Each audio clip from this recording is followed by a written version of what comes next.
Ito yung nabili ko rito sa TikTok mga Maricoy. Ayan. Ito yung para sa lumbar, para hindi masakit sa ganito. And ito naman yung sa neck. Ayan. Pwede naman sa neck lang yung bilhin nyo. Pwede naman sa lumbar lang. Depende. Pero ako, binili ko na sila parehas kasi napakalaki ng tulong nila sa akin. Especially sa part na to ng ating katawan pag tayo ay nagda-drive. Tapos pagka medyo pagod na etong neck natin, nakaganito siya dito. Ayan, nakaganyan siya.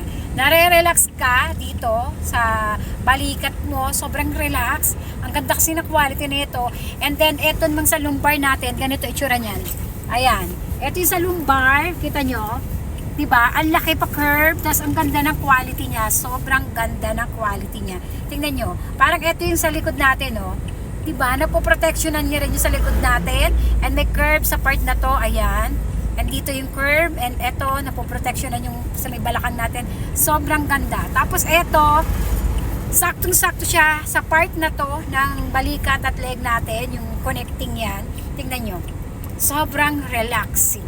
Kapag ka matutulog ka, pwede may babatong sa sasakyan mo itong upuan, and pwede ka na matulog kasi sobrang relaxing. Ang ganda ng quality, as in sobrang ganda mga Maricoy.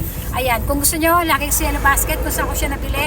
May ibang kulay ha, sa akin red kasi red tong kulay ng aking sasakyan. Kung gusto naman all black, okay lang, depende sa inyo.